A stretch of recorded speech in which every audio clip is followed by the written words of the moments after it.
కార్యక్రమాన్ని ప్రారంభించే ముందుగా గురువు గారికి వందనాలు తెలియచేసుకుంటూ పాల్గొన్న మీ అందరికీ ధన్యవాదాలు.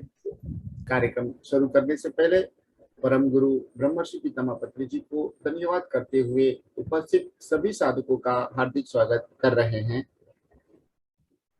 మరి ఈరోజు బుద్ధుడు చెప్పిన ఇంకో టాపిక్ తీసుకుందాం మనము.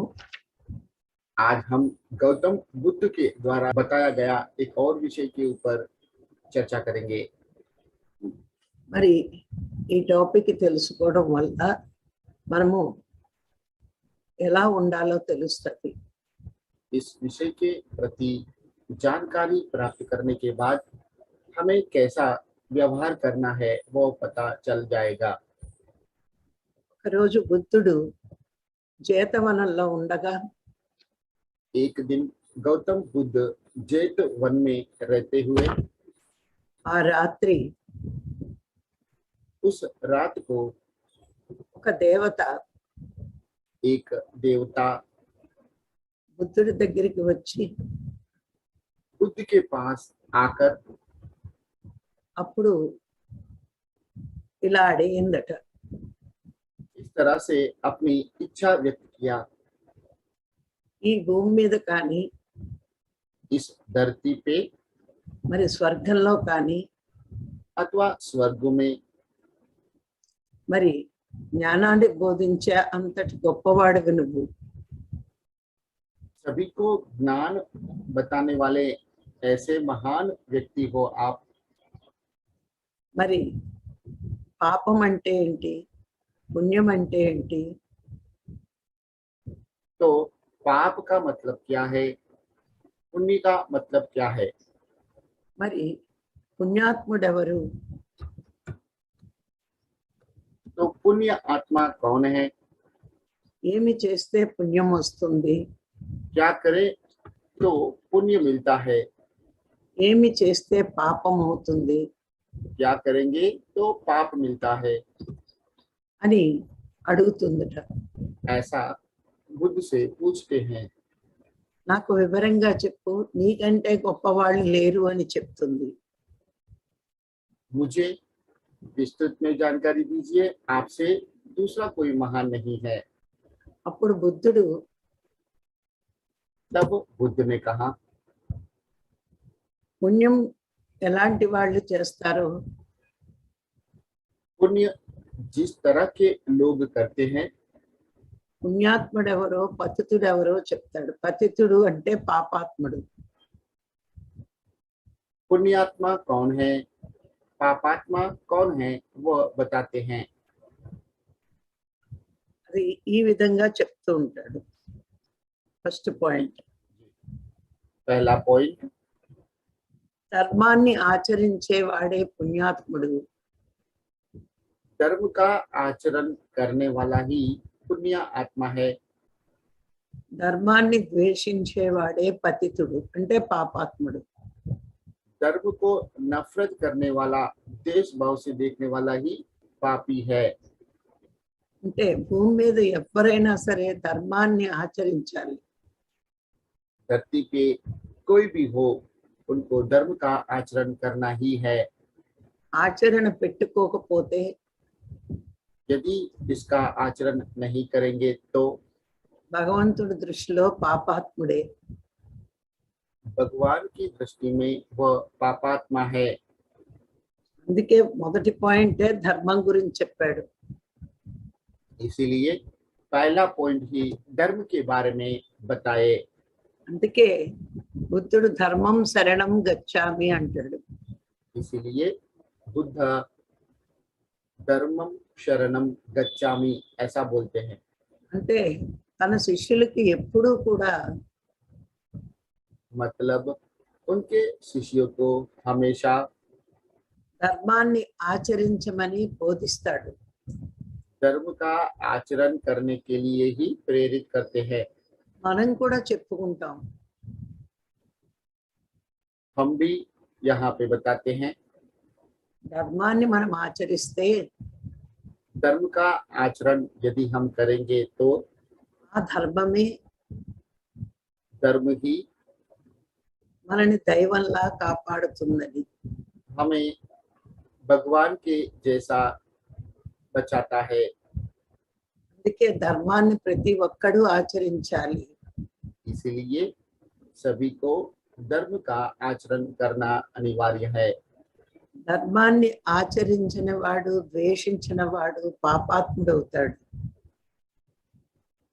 धर्म का नफरत करने वाला, आचरण नहीं करने वाला ही पापात्मा बनता है। రెండో పాయింట్, दूसरा पॉइंट, పుణ్యాత్ముడికి पुण्यात्मा को ఉత్తములు, జ్ఞానులు ఇష్టం. उत्तम और ज्ञानी ही पसंद है। పాపాత్ముడికి చెడ్డవారంటే ఇష్టం. पापात्मा को गलत लोग पसंद होते हैं। మరి మహాభారతం చూసుకుంటే महाभारत में हम देखते हैं तो మరి పాండవులకి కృష్ణుడు అంటే ఇష్టం. पांडवों को कृष्ण प्रिय है మరి కౌరవులకి और कौरवों को శకుని అంటే ఇష్టం.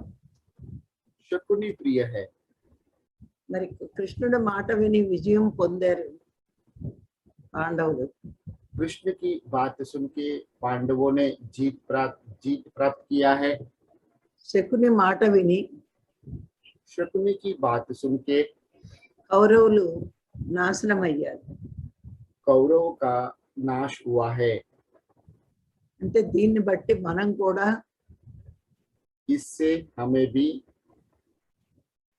మంచి వారిని ఇష్టపడుతున్నామంటే పుణ్యాత్ములం అవుతాము. यदि हम अच्छे व्यक्तियों को पसंद करते हैं तो हम पुण्यात्मा हैं। మరి వ్యసన పరుల్ని ఇష్టపడితే పాపాత్ములం అవుతాము.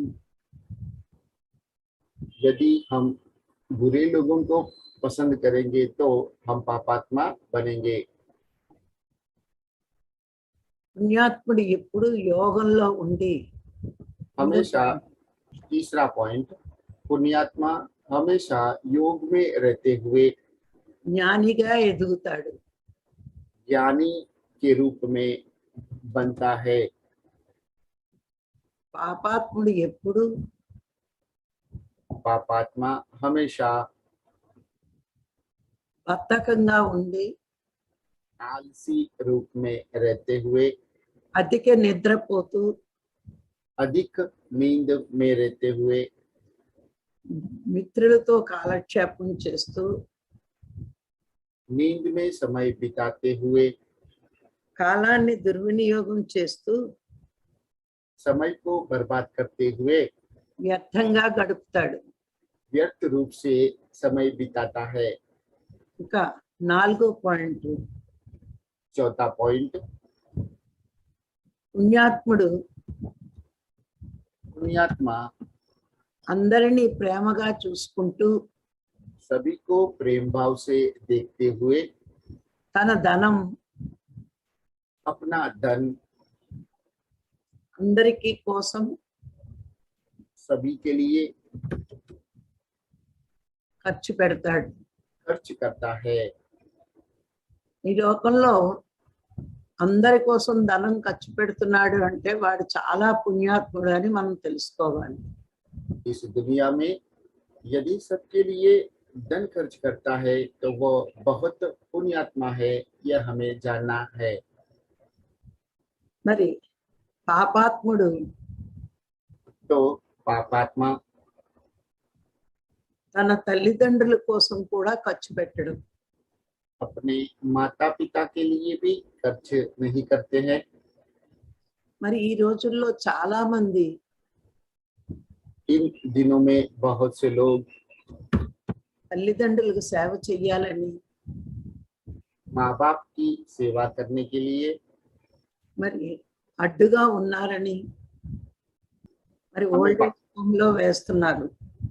उनके द्वारा हमें बाधा पहुंच रहा है, ऐसा सोचकर वृद्धाश्रम में दाखिला करते हैं। మరి ఇది చాలా పాపకార్యం. यह बहुत पाप कर्म है। తల్లిదండ్రులనే చూడని వాడు जो माता पिता की सेवा नहीं करता है వాడి జీవితంలో ఎవ్వరినీ కూడా సుఖపెట్టడు. वह जीवन में किसी को भी सुखी नहीं रख सकते। తర్వాత పాయింట్, दूसरा पॉइंट, పుణ్యాత్ముడు ఎవరిని నిందించడు. पुण्यात्मा किसी की भी निंदा नहीं करते हैं। ఎవరినైనా ఆత్మగా భావిస్తాడు. सभी को आत्मा के रूप से देखते हैं। మరి పాపాత్ముడు लेकिन पापात्मा బ్రాహ్మణులని, ब्राह्मणों को, జ్ఞానులని, ज्ञानियों को, మరి ఎవరైనా లేదని అడిగిన వాళ్ళని, డబ్బు లేని వాళ్ళని गरीब लोगों को ఎప్పుడూ నిందిస్తూ ఉంటాడు, తిడుతూ ఉంటాడు. हमेशा डांटते रहता है, निंदा करते रहता है। మరి అలా నిందిస్తున్నాడు అంటే ఈ డబ్బంతా నాది అనుకుంటాడు. इस तरह से निंदा कर रहा है, इसका मतलब यह सब धन मेरा ही है, ऐसा सोचता है। ఇలాంటి వాడికి చాలా గర్వం ఉంటుంది. इस तरह के लोगों को बहुत घमंड रहता है। ఈ గర్వం వల్లే అందరినీ తిడుతూ ఉంటాడు. अहंकार की वजह से ही सभी लोगों को डांटते रहता है। మరి తర్వాత పాయింట్, अगला पॉइंट, పుణ్యాత్ముడు पुण्यात्मा ఎవరికి ఆపద వచ్చినా किसी को भी मुसीबत आने पर తన సుఖం చూసుకోకుండా, अपना सुख की कामना नहीं करते हुए, జాతి కులము మతము అని చూడకుండా जाति कुल मत का भेदभाव ना करते हुए, అందరి ఆపదలను सभी के मुसीबतों में ఆదుకుంటూ मदद करते हुए, అందరికీ ఇష్టడుగా ఉంటాడు. सभी के लिए इष्ट बन के रहते हैं। మరి పాపాత్ముడు लेकिन पापात्मा తన జాతి వాళ్ళని, अपने जाति के लोगों को ही, తన మతం వాళ్ళని, अपने धर्म के लोगों को ही, తన కులం వాళ్ళని अपने कुल के लोगों को ही ఆదుకుంటాడు. కానీ मदद करता है, लेकिन ఎవరిని, दूसरों को, వేరే వాళ్ళని ఆదుకోడు. मदद नहीं करता है। దీనికి మీకు ఒక చిన్న ఉదాహరణ చెప్తాను. इसका भी एक छोटा सा उदाहरण दिया जा रहा है। మరి గాంధీ మహాత్ముడు ఎలా అయ్యాడో చెప్తాను. गांधी जी महात्मा कैसे बने हैं वह बता रहे हैं। ఆయన ఎప్పుడూ కూడా అహింస అహింస అంటూ ఉండేవారు. वे हमेशा अहिंसा अहिंसा करते रहते थे। శాంతి శాంతి అంటూ ఉండేవారు. शांति शांति ऐसा बोलते थे। మరి ఎందుకు అయ్యాడో మనం తెలుసుకుంటే మహాత్ముడు అని ఎవరిని అంటారో అర్థమవుతుంది. तो उन्होंने ऐसा क्यों कहा है यह बात जान पाएंगे तो महात्मा कैसे बनते हैं वह भी समझ में आ जाएगा। మనకి స్వతంత్రం వచ్చాక हमें आजादी मिलने के बाद మరి ఢాకా నుంచి భారతదేశానికి ఒక ట్రైన్ వచ్చింది ఢిల్లీకి. ढाका से भारत में एक ट्रेन आया है। ఆ ట్రైన్ నిండా పాకిస్తాన్ లో ఉన్న భారతీయుల తలకాయలు కట్ చేసి పంపుతారు.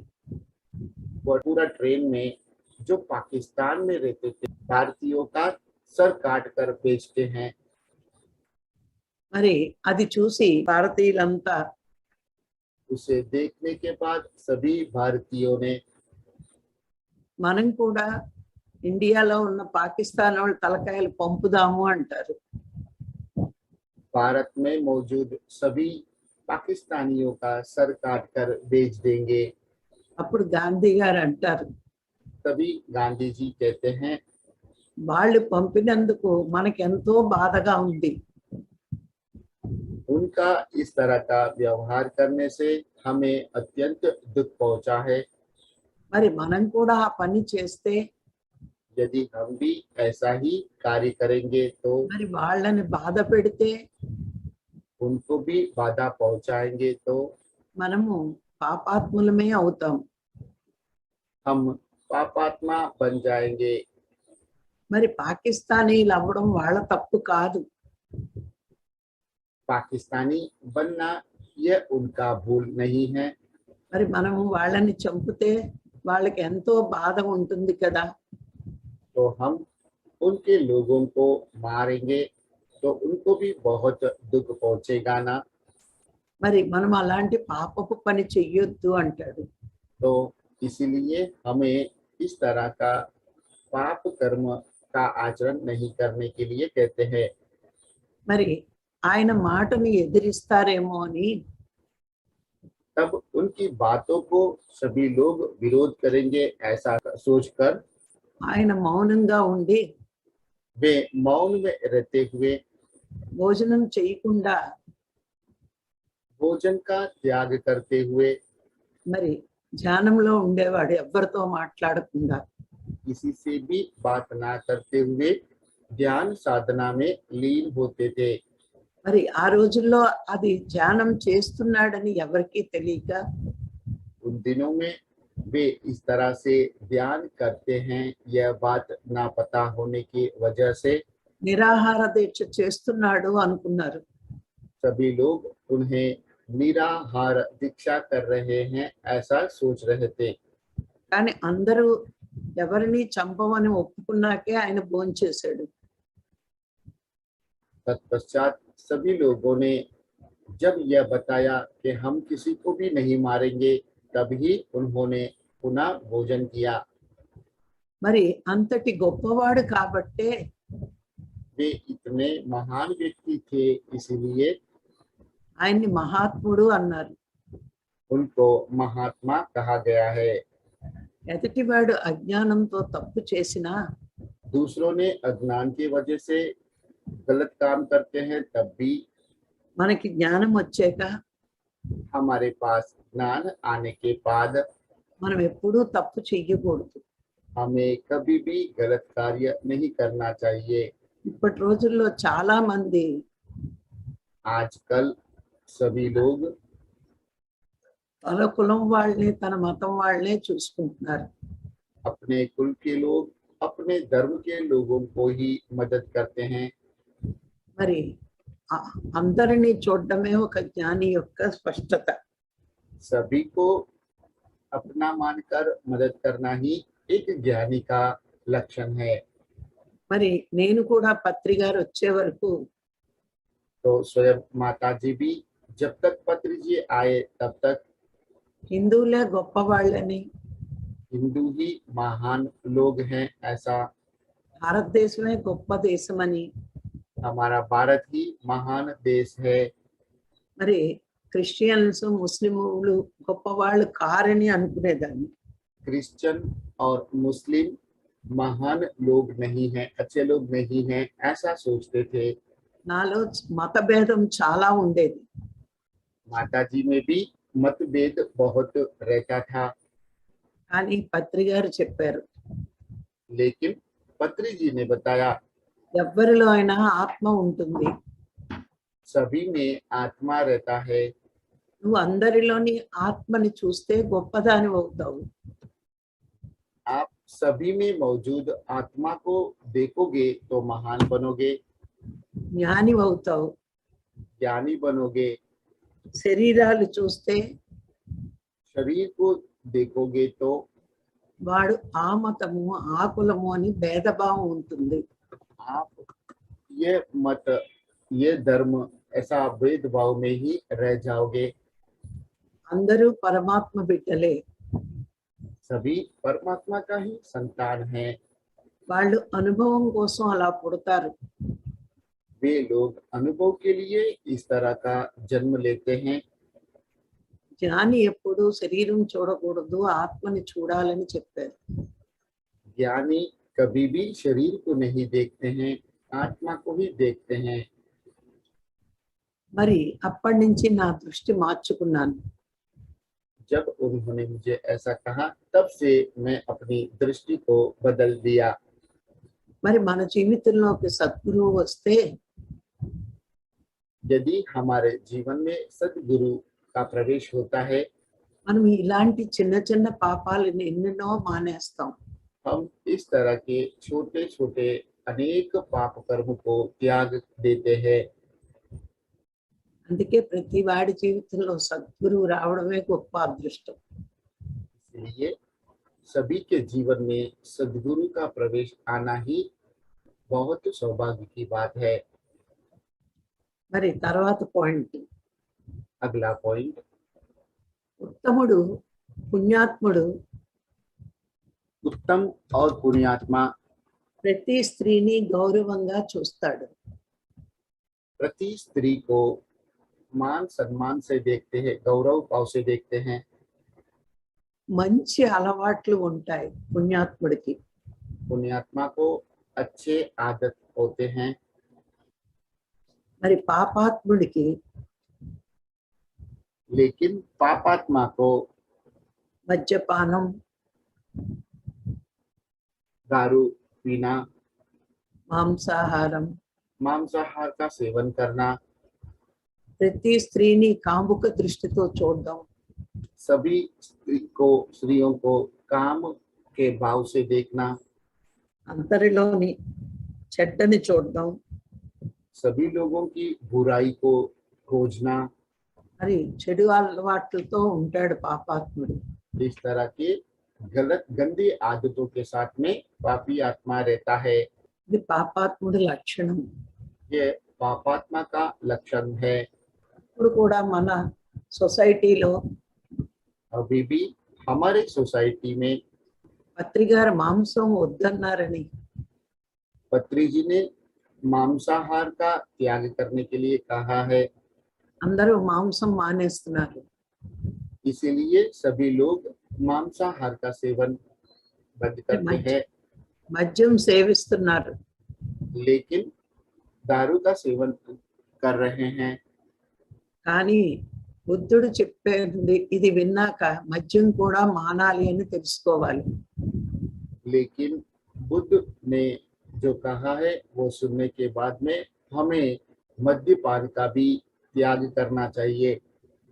ఎందుకు అంటే పత్రిసార్ చెప్పలేదని చాలా మంది తాగుతున్నారు. क्योंकि पत्री जी ने इस विषय के ऊपर विशेष रूप से नहीं बताया, इसलिए कुछ लोग अभी भी दारू पी रहे हैं। బుద్ధుడు చెప్పిన దాంట్లో మద్యపానం కూడా నిషేధమే జానులకి. बुद्ध ने बताया ऐसा ज्ञानियों को मद्यपान भी कभी नहीं सेवन करना है।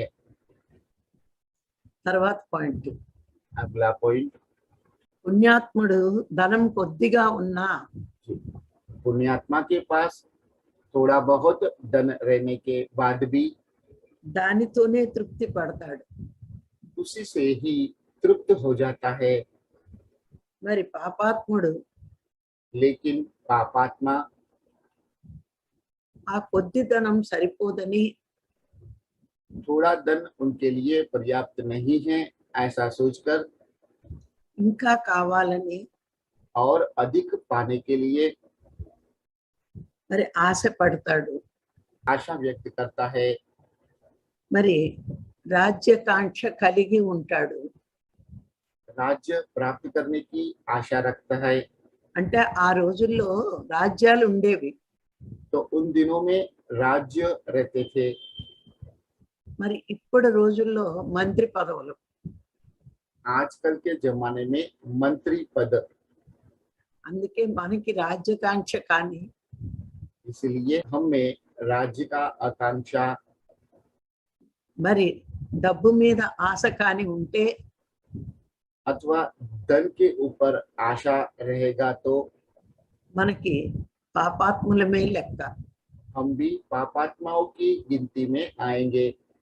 బుద్ధుడు ఎందుకు ఈ మాట అన్నాడు అంటే बुद्ध ने यह बात इसलिए बताया, మనము ఉపనిషత్తుల ద్వారా తెలుసుకున్నాం हम इस बात को उपनिषदों के माध्यम से समझ पाए, ఎందుకంటే గత జన్మ పుణ్యం వల్లే మనకి ఎంత డబ్బు రావాలో అంత వస్తుంది.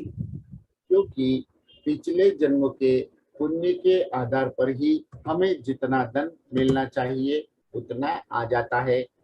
ఈ విషయం తెలియని పాపాత్ముడికి यह बात नहीं जानने वाले पापात्मा को ఎప్పుడు భగవంతుడి నిర్ణయానికి వ్యతిరేకంగా ఆలోచిస్తాడు.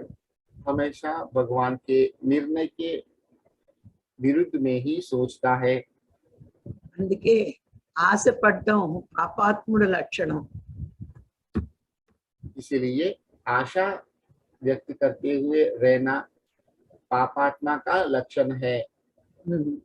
ఇంక తర్వాత పాయింట్, अगला पॉइंट, పుణ్యాత్ముడు पुण्यात्मा అంతర్దృష్టి కలిగి ఉంటాడు, అంటే ధ్యానంలోనే ఉంటాడు.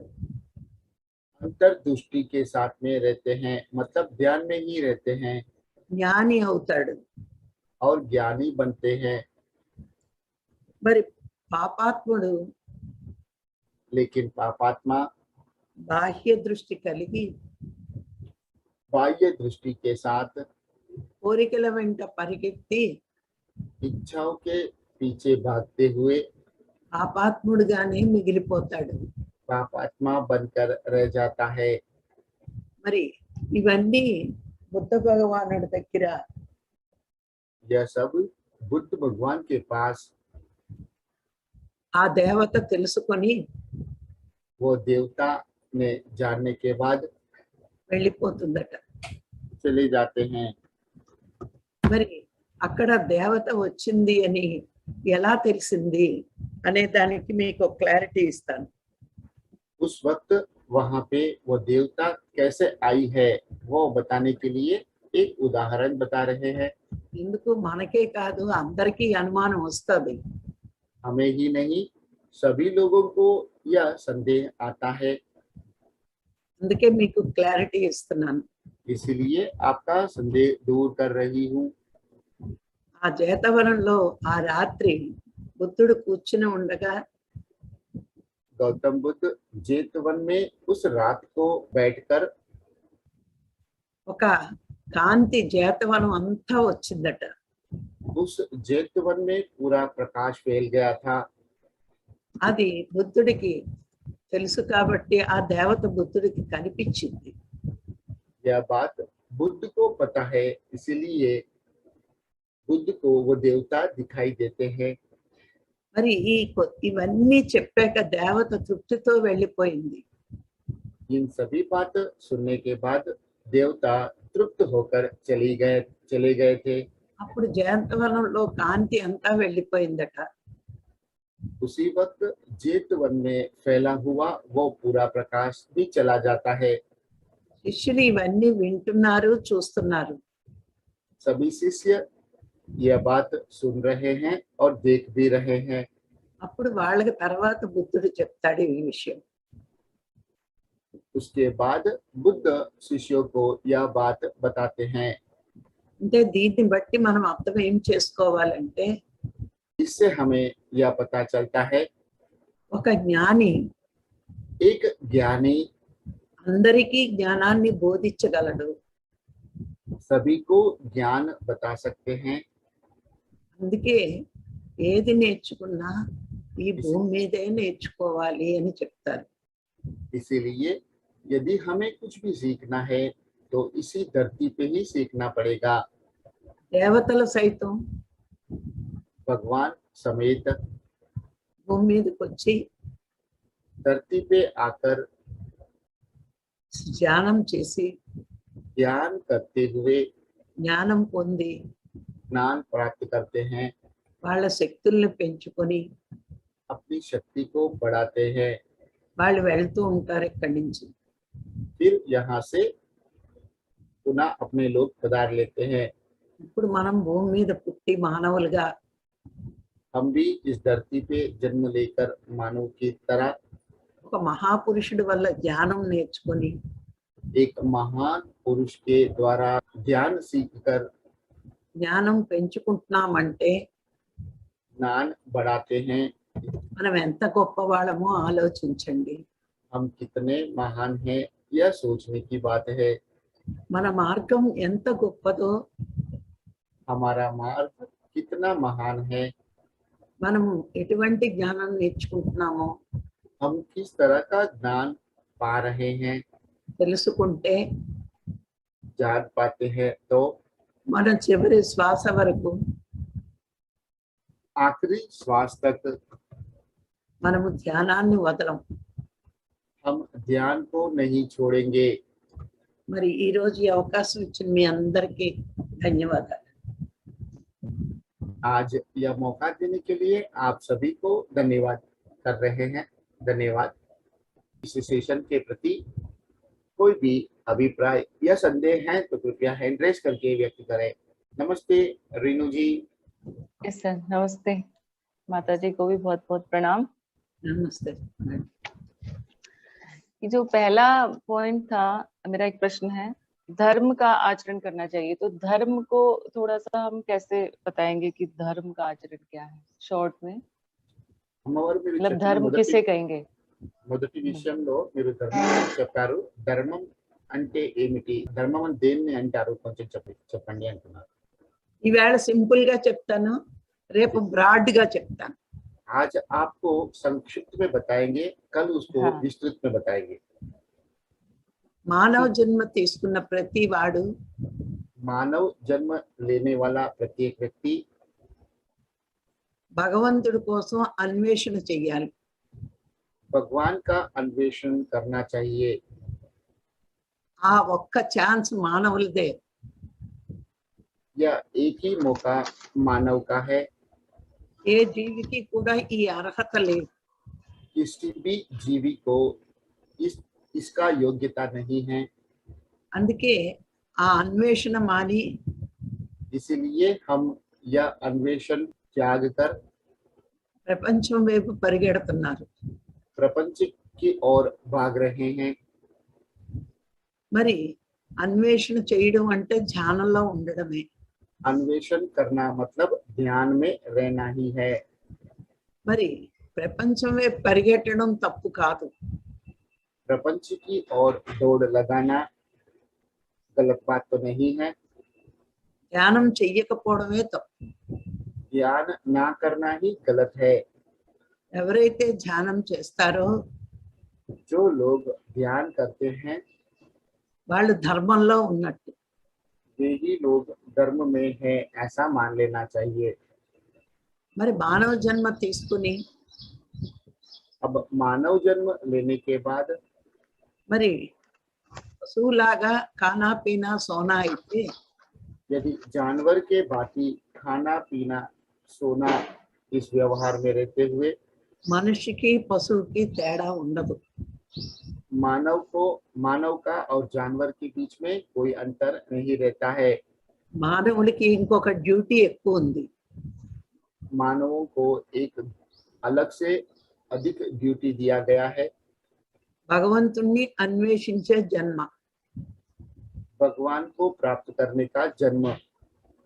అది జ్ఞాన మార్గంలో ఉన్న వాళ్ళు ఆ ధర్మంలో ఉంటారు. यह ध्यान मार्ग में रहने वाला ही इस धर्म में रहते हैं। మానవుడి ధర్మం. यही मानव धर्म है। అర్థమైందా? समझ में आया Yes. मैम? రేపు కొంచెం ఎక్కువగా చెప్తాను ధర్మం గురించి. ఇంకా బోల్డ్ ధర్మాలు ఉన్నాయి. బుద్ధుడు చెప్పిన ధర్మాలు ఇంకొంచెం ధర్మం గురించి వివరంగా రేపటి క్లాసులో తీసుకుంటాను. बुद्ध ने बताया ऐसा अनेक धर्म के बारे में मैं कल आपको विस्तृत रूप में बताऊंगी, ऐसा माता जी कह रहे हैं। Thank you. Yes,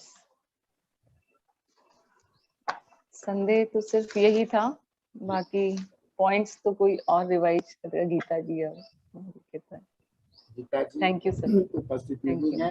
yes Gita जी है। नमस्ते गीता जी। नमस्ते राजलक्ष्मी मैडम, నమస్తే. बहुत दिनों के बाद आपको दिखती हूँ मैं, और आपका लेक्चर भी सुनी, बहुत ही अच्छा लगा। आज अपने धर्म क्या है, हम पशु धर्म को छोड़ के मानव धर्म में आना चाहिए। Right madam? Yes. मैं हाँ, हम मानव जीवन बहुत अमूल्य है, तो इस मानव जीवन में रहते हुए अच्छे काम करके, पुण्य काम करके भगवान का अन्वेषण करना चाहिए। प्रापंचिक क्या बोलते हैं, विषयों पे ज्यादा ध्यान नहीं देना चाहिए, उसमें कम ध्यान देना चाहिए। प्रापंचिक विषयों में कम ध्यान देके आत्मा के ऊपर बहुत ध्यान देना चाहिए और भगवान का अन्वेषण करना चाहिए। और आपने 7 to 8 पॉइंट्स दिए। पाप करने वाले कैसे होते हैं, पुण्यात्मा कैसे होते हैं, पापात्मा कैसे होते हैं, विस्तृत रूप से आपने बहुत ही अच्छी तरह से बताए, मैंने लिखी हूँ। और अंत में आपने कहा कि कुछ भी हो, हमारा धर्म क्या है, आप बहुत अच्छे से बताए। बस इतना ही मैं बोल सकती हूँ। बाद में मैं सब कुछ रिकॉर्डिंग सुन के लिख के ले लूंगी। Thank you. Thank you madam. धन्यवाद गीता जी। धन्यवाद सर, आपको भी धन्यवाद। मैडम, एक जगह में मुझे एक समझ में नहीं आया, आप जेतवन, एक आपने कुछ गौतम बुद्धा के बारे में बता रहे थे कि जेतवन, मुझे कुछ समझ में आया, क्या है वो वन? जेतवनम। जी, जेतवनम। అచ్చా అచ్చా వాళ్ళు ఓకే అడుగుతున్నారు, మీరు గౌతమ బుద్ధుని గురించి చెప్పినప్పుడు జీతవనం అన్నారు, ఏంటిది ఆ జీతవనం అని అంటున్నారు. జేతవనంలో ఎక్కువ ఉండేవాడు బుద్ధుడు. అక్కడ ఆరామాలు ఉండేవి. జేతవనం అంటే బుద్ధుడి ఆరామాలు ఎక్కువ అక్కడ ఉండేవి. ఎక్కువ బుద్ధుడు అక్కడ గడిపేవాడు. ఓకే, क्या है सर? हाँ, माता जी कह रहे हैं जेतवन, ये ऐसा वन है जहाँ पे गौतम बुद्ध ने अपना अधिक समय बिताया, वहाँ पे वो विश्राम लेते थे. ఆరామాలు ఉండేవి. ఆరాం అంటే విషయం ఉండదు. ఆయన ఇప్పుడు మనకి పిరమిడ్లు ఎలా ఉన్నాయి? yes ma'am. ఆయనకి ఆరామాలు అండి. ఆయన నివసించే ప్లేసుల్ని ఆరామాలు అంటారు. బుద్ధుడి ఆరామాలు. जेतवन में उनका निवास करने के लिए आरामालू ऐसा कहते हैं. मतलब जैसे अभी हम पिरामिड का कंस्ट्रक्शन करके उस पे रहते हैं ना, उन दिनों में वो इस तरह का कुछ आकार बना करके वहां पे रहते थे जेतवन में. डूमला ఉంటాయి. एक डोम के जैसा आकार होता है, उनमें वो निवास करते थे. तो वहां पे अधिक समय तक वहां पे रहे, इसीलिए अनेक एग्जाम्पल में जेतवन का जिक्र किया जाता है. हाँ, और मैडम आपने कुछ देवता के बारे में भी बताए थे, वो मुझे समझ में नहीं आया, प्लीज एक ही सेंटेंस में बताइए. देवता लोग आए, प्रकाश देखा, कौन किसका प्रकाश देखा, मुझे समझ में नहीं आया. ఆయన జేతవనంలో కూర్చున్నప్పుడు ఒక రాత్రి పూట ఆ దేవత వచ్చింది. చెప్పు. जी, जब गौतम बुद्ध जेतवन में बैठकर शिष्यों को उपदेश दे रहे थे, तो एक रात को एक देवता वहां पे आते हैं. ఆ వచ్చినప్పుడు జేతవనం అంతా వెలుగు వచ్చింది. जब वो देवता वहां पे, देवी वहां पे आए थे, तो उस जेतवन पूरा प्रकाश उसमें फैल गया था. ఆవిడ బుద్ధుడిని అడిగింది, పుణ్యాత్ముడు అంటే ఎలా ఉంటాడు, పాపాత్ముడు అంటే ఎలా ఉంటాడు అని. वो देवता ने गौतम बुद्ध से पूछा, पुण्यात्मा कैसे रहता है, पापात्मा कैसे रहता है. వాళ్ళ లక్షణాలు ఎలా ఉంటాయో చెప్పమని అడిగింది. उनके लक्षण कैसे होते हैं वो मुझे बताइए, ऐसा बुद्ध से वो पूछते हैं. Okay okay okay madam. ఇప్పుడు అన్ని విని తృప్తితో వెళ్ళిపోయింది. फिर सब सुनने के बाद में तृप्त होकर वो वहां से चले गए. उसके साथ साथ कांति వెళ్ళిపోయింది. ओके, तो वो देवी के साथ साथ वो पूरी कांति प्रकाश भी चला गया था. అప్పుడు శిష్యుడు బుద్ధుడు చెప్తాడు దేవత వచ్చింది అని. तब बुद्ध भगवान उन शिष्यों को बताते हैं कि इससे पहले यहाँ पे एक देवी आए थे. అందుకే మనం తెలుసుకోవాలి బుద్ధుడు ఎంత గొప్పవాడంటే దేవతలకు కూడా జ్ఞానం బోధించేవాడు. इससे हमें यह समझ लेना चाहिए, बुद्ध भगवान इतने महान हैं कि वो भगवानों को भी ज्ञान प्रबोधन करते थे. జ్ఞానం పొందాలంటే భూమి మీదే పొందాలి. यदि ज्ञान पाना है तो धरती पे ही पाना पड़ेगा. Right madam. Okay madam, I got it. మూలం. ఈ భూమి మీద ధ్యానం చేయాలి, జ్ఞానం పొందాలి. या इस हम धरती पे आए हैं तो हम सबको ध्यान करना है और ज्ञान पाना है। ఈ భూమి ఎక్కడా లేదు, పైన లేదు, కింద లేదు, इस పై धरती లోకాల్లోని లేదు, కింద లోకాల్లోని లేదు. ध्यान करके ज्ञान पाने का मौका सिर्फ इस धरती पे ही है। इससे लोअर लोकास में भी नहीं है, इससे हायर लोकास में भी यह मौका हमें नहीं मिलेगा। ठीक है मैडम, या समझ में आई। मैडम एक क्वेश्चन पूछूं? కొంచెం मैडम हम फैमिली लाइफ में हो कि बुद्धा जैसा कैसे बन सकते हैं? तो हम फैमिली लाइफ छोड़ना ही चाहिए ना। नहीं तो हम बार बार इसी में हम रहेंगे, इच्छा होएंगे कुछ ना कुछ बेटे के बारे में, बच्चियों के बारे में, ग्रैंड चिल्ड्रन के बारे में सोचते हमारा नाता ही नहीं टूटेंगे। फिर हम कैसे पूरा ज्ञान और ध्यान कर सकते हैं? ఇవన్నీ మనకి భగవంతుడు పెట్టిన పరీక్షలు. यस मैम, तो माता जी बता रहे हैं ये सब भगवान के द्वारा दिया गया हमारी परीक्षा है। ये परीक्षा है। ओके ఈ ओके పరీక్షల్లో కూడా మన దృష్టి ఆయన వైపు ఉందా లేదా అని చూసుకుంటాడు. हम इस परीक्षा में रहते हुए भी हमारी दृष्टि उनकी ओर है कि नहीं वो देखते हैं। కొందరు ఈ పరీక్షలు తట్టుకోలేక ధ్యానం వదిలేస్తారు.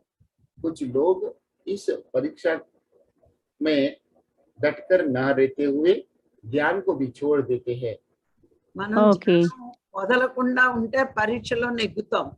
यदि हम ध्यान को नहीं छोड़ते हुए अंत तक रहेंगे तो हम उस परीक्षा में उत्तीर्ण हो जाएंगे। కష్టాలు రాని, అడ్డులు రాని, अनेक मुसीबतों के पश्चात भी, दुखों के पश्चात भी మనం ధ్యానం ठीक है। వదలకూడదు. हमें ध्यान कभी नहीं छोड़ना चाहिए। ఇవన్నీ మన పరీక్షలే అనుకోవాలి. यह सब हमारी परीक्षा है। మరి నేను 80% కాలినా ధ్యానం గురువుని వదలలేదు. तो माता जी अपना जीवन में 80% उस आग में जलने के बाद में भी उन्होंने ध्यान को और गुरु जी को नहीं छोड़ा। నాకు పెద్ద పరీక్ష అనుకున్నాను, నెగ్గాను. उनके जीवन में ये बहुत बड़ा परीक्षा आया है ऐसा सोचा, फिर वो वहां से उत्तीर्ण भी हुए। ఆ యాక్సిడెంట్ అయ్యి వచ్చాకే ఇంత జ్ఞానం నేర్చుకున్నాను. वो एक्सीडेंट के बाद में ही वे माता जी ये पूरा ज्ञान प्राप्त कर पाए। Okay madam. పరీక్షలు నెగ్గిన వాడికే సక్సెస్. परीक्षा yes, में yes. जो उत्तीर्ण होता है उनको ही सफलता मिलता है। सफलता मिलती है। ओके मैडम, ध्यान रखूंगी क्योंकि सुबह पेपर वाला लेट आया, दूध वाला लेट आया तो इतना गुस्सा हो जाती हूँ। काम वाली बाई नहीं आएंगे तो उसे भी गुस्सा हो जाती हूँ। तो मैं सब कंट्रोल करके, इंद्रियों को कंट्रोल करके गौतम बुद्धा जैसा मैं कैसे बनूं, कभी बनूं, यही मैं सोच पाती हूँ कभी। Okay madam, I got it. आया समझ में। सब कंट्रोल करना चाहिए, गुस्सा सब कंट्रोल, और ध्यान के ऊपर ध्यान बढ़ाना चाहिए। Okay madam, thank you thank you thank you. Thank you Geeta ji. तो या इस तरह से हम इस सेशन को यहाँ पे समाप्त करते हैं। मिलते हैं कल सुबह के ब्रह्म मुहूर्त और विशेष संदेश के लिए। तब तक हम आपसे रजा लेते हैं। धन्यवाद। Thank you thank you thank you.